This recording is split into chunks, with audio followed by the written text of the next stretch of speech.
I'm going to give you the general structure of a killer speech and how to compose one. To paraphrase our former president, you're going to win arguments so much, you're going to get tired of winning. You're going to say, please, Tommy, I'm just so good at rhetoric. Please, I can't win so much. This is getting terrible. And I'm going to say, no, we have to win these arguments. You're going to say, please. I said, no. We're going to keep winning. You're going to deliver a killer speech. Everyone's going to be convinced, and it's going to be fantastic. There are 5 parts to delivering a killer speech. So the first part of the speech is the introduction, which should establish who you are and why you're the right person to address this topic. Here you should appeal to ethos, credibility. Why should you listen to me? It's not just about being the best. It's about relating to your audience. Suppose your audience is a bunch of teenagers trying to get in the gym more. In that case, they might trust someone who just started a couple months ago and has made some serious gains, as opposed to someone else who is a professional bodybuilder on steroids. So the question to answer in the introduction is, why should you listen to me? And that doesn't have to be I'm the best. That could be I have advice which is applicable to your situation. I actually have credibility and I am someone to whom you can relate. So there's both a logical and also a appeal based on ethos and pathos that can all be part of your introduction. It's about what value can I provide to you? Why do I care what you have to say? Next is the division, in which you explain how your version of the facts differ from your opponent's. If you're in a argument, you say, he says that young men should do a 5-day bro split with one muscle group each day because it's more fun. But I believe that you should do a 6-day split with 2 sets of push-pull legs. This section is based on logos. You are dividing your position logically from the other one, and therefore you can argue in favor of yours and against the others without any ambiguity or confusion in the audience on what side you're on. Then you do the confirmation. Once you've separated your argument from that of your opponents, you can proceed to show the facts in favor of your side. You might say, all the scientific studies show that a 6-day split with 2 cycles of push-pull legs per week is more effective for building muscle.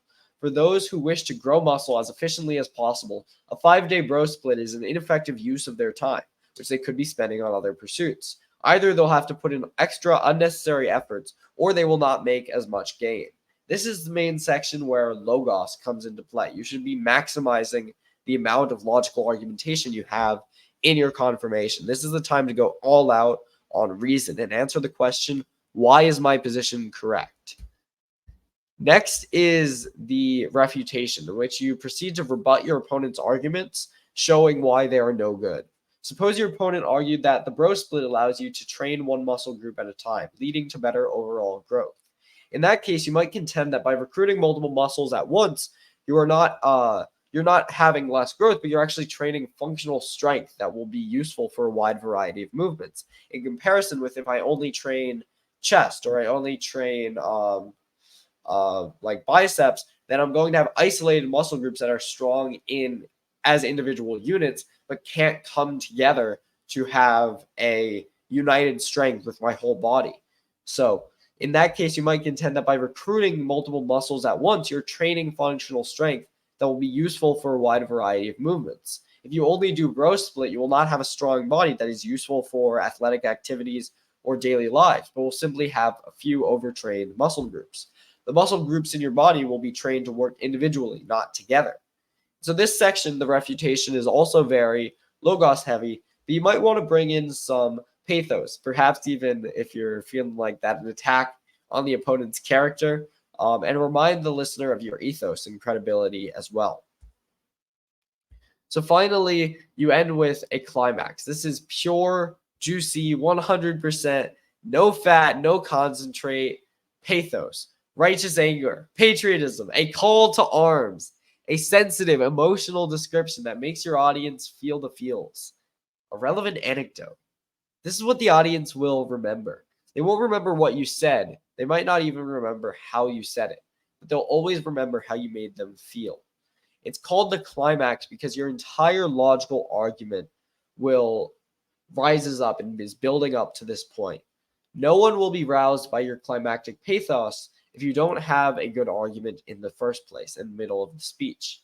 So throughout your entire argument, you should keep in mind the emotional point that you want to drive home, even while you're arguing logically. You need to be building towards this climax. So the climax answers the question, what will you remember from my speech when you go home? Remember, your audience won't remember your argument unless they remember how you made them feel and who you are. That is why it is so important to interweave logos, ethos, and pathos throughout your speech and to use strong rhetorical devices that hammer home your point. This is the essence of rhetorical skill. In the next presentation, we will learn about rhetorical devices and how you can use them to strengthen your logos, pathos, and ethos. Thank you. Take care. God bless.